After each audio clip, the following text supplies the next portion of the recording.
Go starting September 20th for 2 weeks.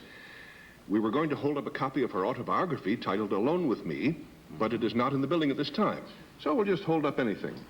Here's a box of tissues. But remember the title, Alone with Me. Okay. Welcome, please, Eartha Kitt.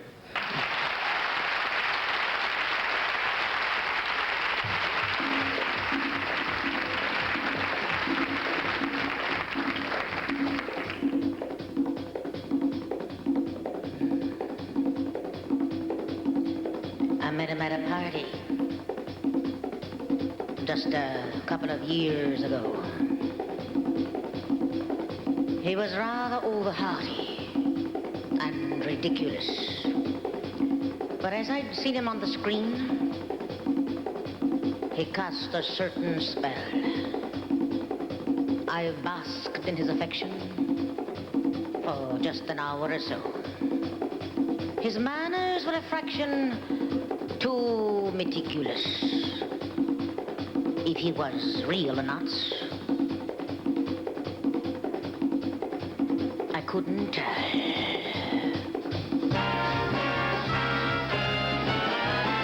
Mad about the boy. I know it's stupid, but I'm mad about the boy. I'm so ashamed of it, but must admit the sleepless nights I've had about the boy. On the silver screen, he melts my foolish heart in every single scene. Although I'm quite aware that here and there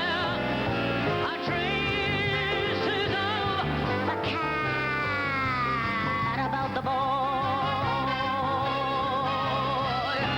And Lord knows I'm not a schoolgirl. I really shouldn't care. Lord knows I'm not a foolgirl in the flurry of the higher stuff of the hair. Ever cry?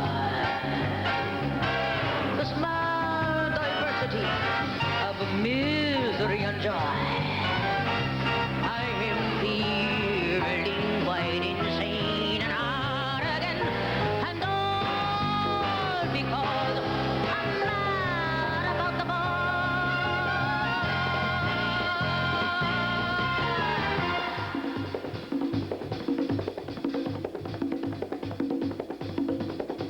It seems a trifle silly that a worldly one as I should stand here in my loneliness and cry. I thought it was my head that ruled this foolish house, but I'm in love. My head forgot to tell my heart.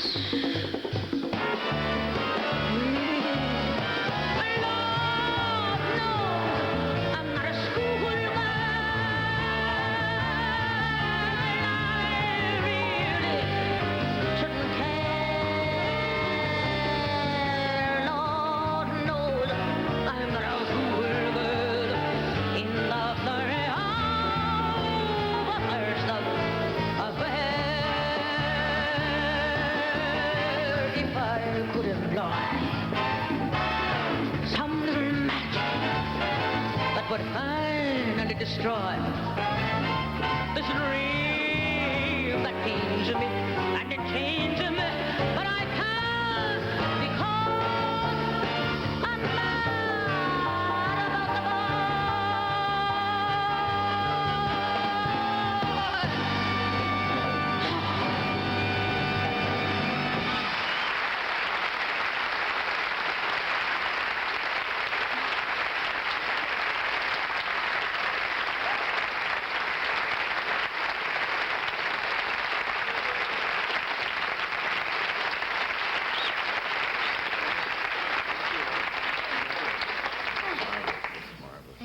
of sophistication. The song by Noel Coward, the arrangement, everything, your dress, your hair, your whole approach. There's the supposition, isn't there, Lou and Doc, when somebody works in a very ultra-sophisticated manner, just to assume that they were born in London or on Park Avenue or something. Where were you born? South Carolina. South Carolina. Yes. The cotton fields of South Carolina. Really? Did you actually have occasion to pick cotton? Are you kidding? No. As a matter of fact, I still am. In very many ways, yes. Aren't we all? Yes, When we're- exactly. Yeah. I picked cotton at a penny a pound. No kidding. Yes, and I don't remember what age it was that I remember picking 100 pounds of cotton on a Saturday.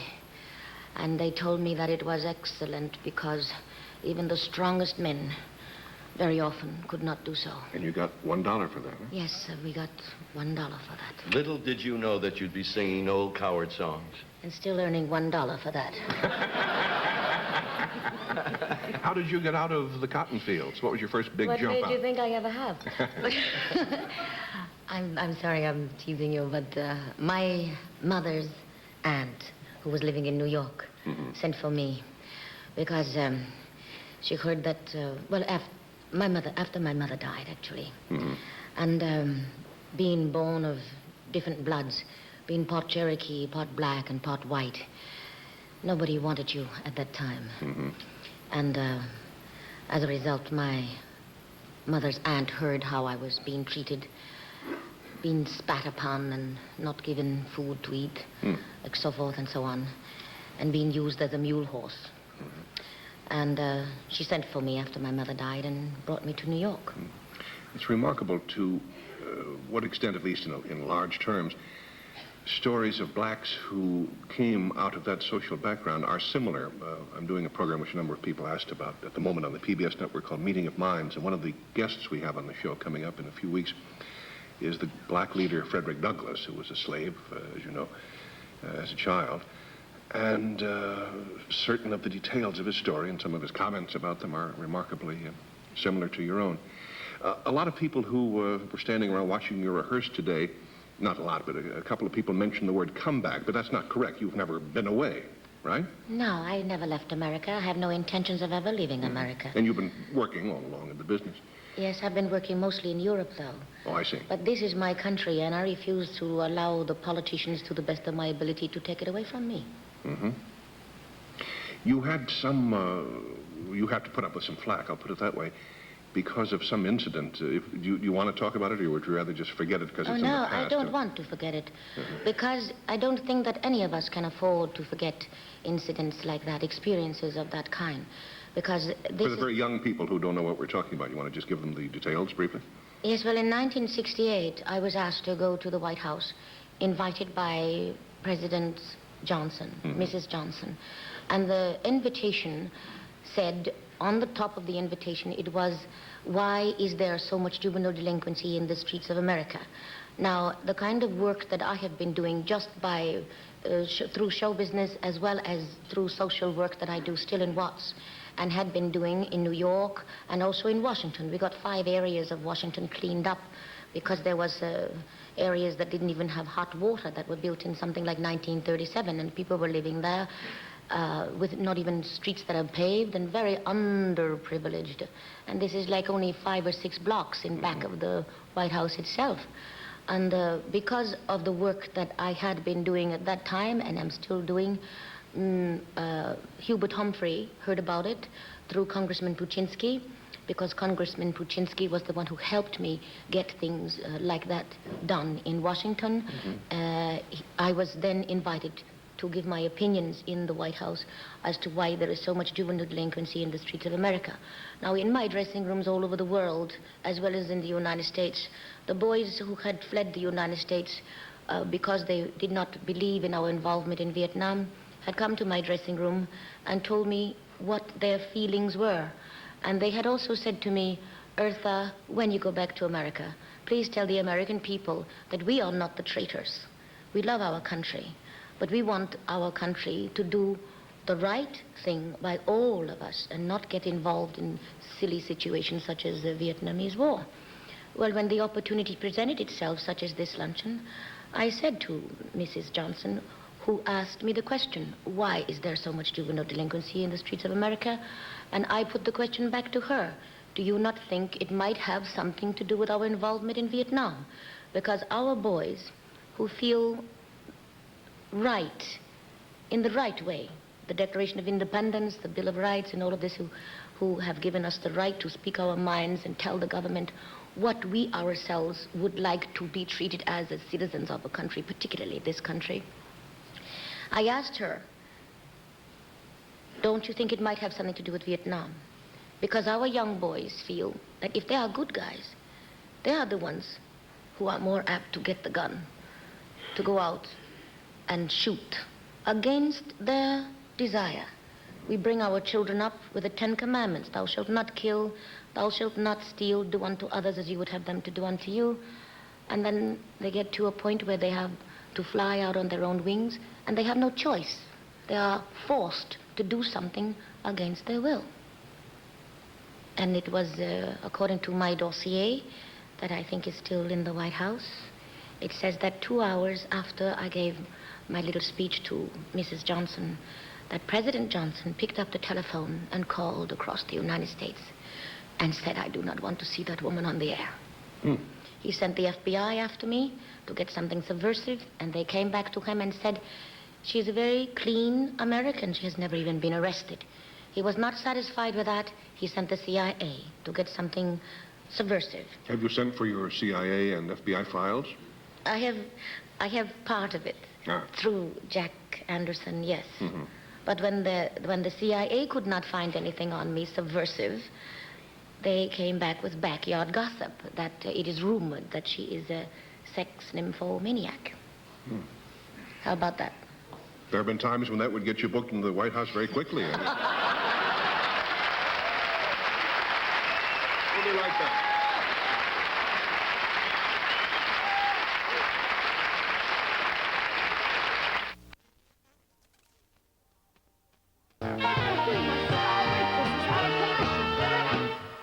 They tell me if we provide you with a little microphone, which we may have near you somewhere there, that you could do another number for us, just sitting there. Is that right? I might. All right. I'm sure we'd be interested. What is it?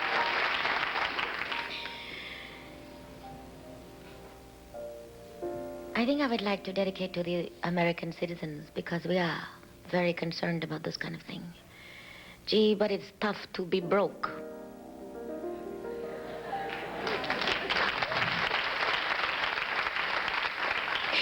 And it's not a joke. But I hope our luck is changing. Particularly when I begin to be in my prime.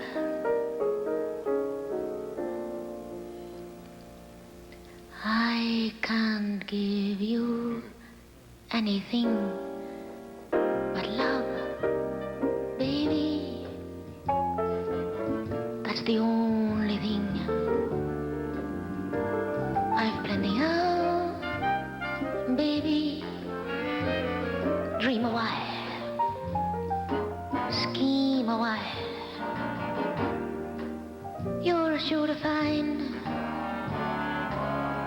happiness, and I guess all those things we're always pining for. Gee, it's good to see you looking swell, baby. Diamond rings that Woolworth doesn't sell, baby, until that lucky day. You know darn well, baby, I can't give you anything but. And at the same time, Rome wasn't built in a day, kid. We've got to pay, kid. for what we get. But I am willing to wait, dear. Your little mate, dear, will not forget. You have a lifetime before you, and I'll adore you, come what may. So please don't be blue for the present. When it's so pleasant to hear you say, I can't give you anything but love, baby. That's the only thing I've plenty of, baby. Dream a while and scheme a while. You're sure to find happiness, and I guess are those things we've always pined for. It's good to see you looking swell, baby. Diamond rings that Woolworth doesn't sell, baby, until the lucky day, you know darn well, baby. Ooh, yeah. I can't give you anything but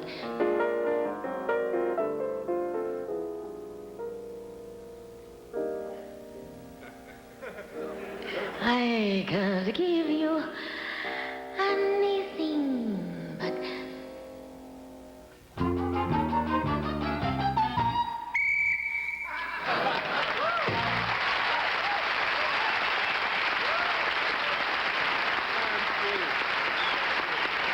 We'll be right back with another Gallery of Home minutes.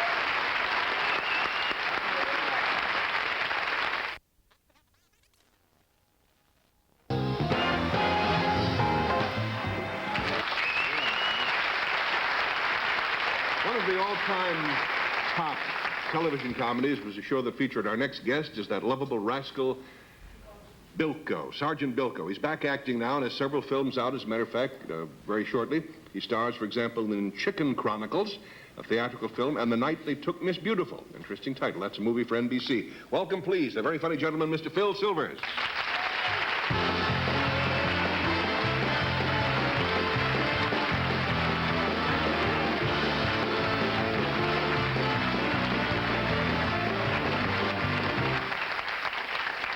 Thank you very much. You show good taste. How are you, Steve? Here's a little something for you to drink, Phil. A little water. I'll sure? explain. That's what they told me. There's a lot of jealousy, you know. I don't know. I must tell you something. You got a bum rap. I enjoyed your spot so much. And the CIA did you harm. It was me who was the nymphomaniac. As witness 5 children in 3 years, I heard. No, but it's a delight to watch. And I'm going to do something you'll probably resent.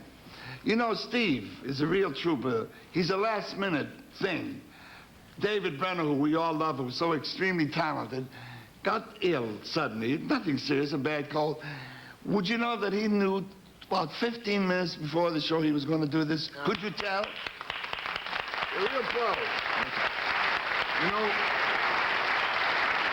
I mentioned that everyone knows you were one of the top TV comedians, and then before that, You Broadway. think you're going to do an interview with me? I'm going to try. No, I got it all here. You don't have to. No, I want to prompt you, because time is of the essence. Like my vest? I used to be conservative years ago. What would you like to talk about? Here's what we're going to talk about. Okay. We'll go back to my career when it started to move. All right. When did your career start to move, Phil? You just stopped it. I paid my dues. I was in all forms of show business, but I owe so much to burlesque. The old burlesque, I mean, the Minsky era. It was fun. It was gay. It was risque. But then I met the glorious Rags Ragland, who guided. In burlesque, my burlesque, wasn't how funny you were. How often are you funny? You had to bring in your own scenes. Well, then I made it in pictures. I was a friend of the heroes in every picture. I followed that Fink John Payne around in more pictures. Had the same line in every picture. Yeah. I got the stuff in the car. I made 53 pictures to this day. I don't know what the stuff in the car was. What was the movie where you first said, glad to see you, with the big smile? That really wasn't a show when I first said glad to see you. With the fabulous George Abbott directing. It was high-button shoes, and he didn't quite understand me. He's a very strict man, and I worshiped the fact, finally, I'm in the show with George Abbott. But there was no lines, you know, to cover. But everything he said to do, I did. And there was one spot in the show where I couldn't get out of trouble anymore. The whole family knows I'm a scamp. The fields I've sold are dumps, and there's the waterlogged, and the whole family is looking at me, and they worship me until then. And there was no line in the script. So I just looked at them and I said, glad to see you. And the whole cast fell down with laughter. And George Abbott said, what's funny about that, Phil? It made no sense, and I knew it made no sense. That's what was funny about it. The incongruity. All right, now to my notes. The thing that got me over the hump, so to speak, was a show called Top Banana, which was originally called, how I got in it, I don't know. Oh, a very dear friend wrote it, a guy named Highcraft, and it was called Jest for Laughs. Funny? Yeah. J-E-S-T. Oh, Jest Big for joke. Laughs, I see. I wondered, why are we doing this show? The worst show in the world had a reason, even if they flopped, you know? Of course. But there was a subplot about an ex-burlesque comedian that becomes a big television star. And I said, that's the show we should do. And God rest his soul, the extremely talented Johnny Mercer. I told him of this. I told him we used to call each other bananas in burlesque. So he came up with the title, Top Banana, which nobody knew what that meant in those days. It's part of our lexicon today. Sure. I wanted to sue that airline. Top Banana of air flights, but you can't copyright the English language. Anyway, I said, what did I do in this show? And I loved Milton Berle. I'm the one guy in the world that really understands him. And I said, I'm going to fashion after him, because he was the king of television. It was his energy that kept television alive, you know, with the Texaco thing.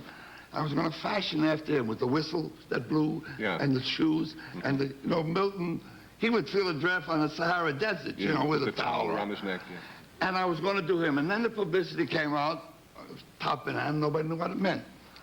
Well, about 4 weeks before rehearsal started, I was playing golf with Milton. He said, what's this thing you're going to do, Top Banana? So I said, I'll tell him right now. Instead of some evil-minded person who would be vicious about it. I said, Milton, it's about a guy that's been on all his life. On.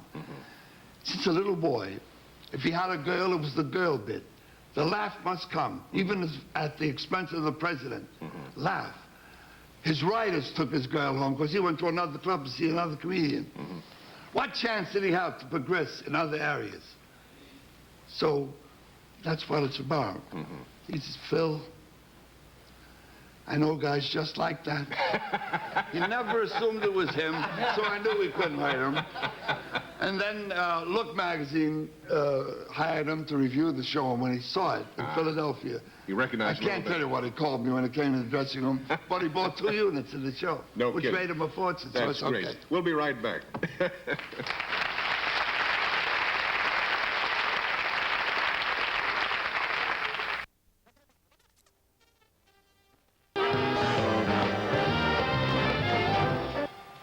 You know, I think people all over the world, Phil, because they hear about the success stories about television, are constantly trying to think of ideas for situation comedies. I bet there isn't a parking boy in the business who doesn't have 2 or 3 ideas, probably pretty good. Harry Crane once said, you want an idea for a situation comedy? Look in the yellow pages. Make Daddy a plumber, big deal. Well, that all points up what I made in all of God Rest His Soul. I think the greatest comedy mind that we ever had. He groomed more guys like Doc Simon. Yeah, you're talking about Matt Hiken? Matt Hiken, who created the Bilko Show. Now the reruns are on, and I have honor in my own family. The kids now acknowledge me, you know? They were too little when it was on live, you know? And if you look real close, I made some notes. Doing nothing. Dina Merrill, who was the heir to the Post Toasty fortune, came to our office one day. Her children were grown. She flew in from the Isle of Mallorca to do a 2-day bit in our show. That was the beginning of a career. Who were some of the other great? Dick Van Dyke. I'll be done. I got the note, so I won't. Kay Kendall, she's the greatest. God rest her soul. I'll never forget Kay Kendall, who was married to Rex Harrison, and then asked to be on our show. Asked to be on our show. Well, we scrapped whatever we were going to do, and Nat, God bless him, wrote a thing about her. And the day of shooting, and she met the boys, and they worshipped her. And they went to dinner, to lunch. And I said, Kay, I don't go to lunch. I find that I fade around 3 o'clock in the afternoon. Go with the boys, you'll have a good time. So they toasted her in a little Italian restaurant that we went to near a little studio on 23rd Street and 7th Avenue in New York. And they toasted her, and then they had to eat and get back to the show. But nobody told her about Doberman, compulsive eater. He had a linguine hanging from here, garlic bread here, spaghetti and meatball, and he was chomping away. And Kay saw this, and she was startled. And Alan Melvin, who played Corporal Henshaw, saw her look and said, Kay, remember, he's working without a net. And the biggest kick of all was the Army assigned a man to us, a captain. Big, handsome guy. To be authentic and yes, to watch us and please have your tie in the side. They couldn't stop us from doing what. But I adhered to what he wanted because he got us all our equipment when we needed a cannon or what. And I asked him, are you a career soldier? He said, no, I've been in 12 years. I got 6 more months. I said, well, you're on set every day. Let me get you a guild card, an extra card, and make a few extra dollars. And he did. Then one day he said, can I stand in for you? Because I had more experience. It's fine. I blinked my eyes, I opened my eyes, I turned on television, of course it was years later, and he wins the Academy Award. His name is George Kennedy. No kidding. And he's one of the most dear men, and he tells this on all his interviews. Well, now we go further. I made these notes, I'm laughing myself. The picture is called, the late Jerome Kern, when they said, what was your favorite song? He said, the one I'm just writing now. So my favorite picture and everything I've ever done is the thing called Chicken Chronicles. Chicken Chronicles. I'm the only pro in it. Really? It's all kids and they're pure. Fascinating. If we don't get arrested, it's going to be a great picture. I saw the clip from it the other night when we were on Merv Show. It's an honor indeed. And stand by. I'll need you very shortly. Phil, I just had one more point I wanted to get from you, where we were talking about during the commercial. We have about 1 minute. Right. Yes. Get you off through the words of a great man named Lawrence Yogi Berra, the great catcher. He came up, he had no schooling. He was an animal when he came to the Yankees. But he met the right woman, Carmen. And he was visiting me in my dressing room. And, hold the music, please. Stop the music. Just stop it. Thank you. Go ahead. Stop the music, please. Hold it a minute. Go ahead. He came into the dressing room and we visited too long. It was 12:30. It was after the show, Do Re Mi. And finally, I heard a call from the door, like you said, help me. And the doorman kind of cleared his throat as if to say he'd like to close up, as you would like now. So Yogi said, Phil, I said, Yogi, thank you for coming back. And he said, and he could have never said it 15 years before that, he said, Phil, thank you for having me. Johnny will be back, and his guest will be David Brenner's agent, possibly, and also George Carlin, Buddy Rich, Marilyn May, Dr. William A. Nolan, and the known to all, James Hampton. Thank you, Johnny. Thank you, David. Thank you, Freddie. Thank you all. Thank you. He Was the King, an electrifying look at Elvis Presley on tour Wednesday at 10, 9 Central and Mountain.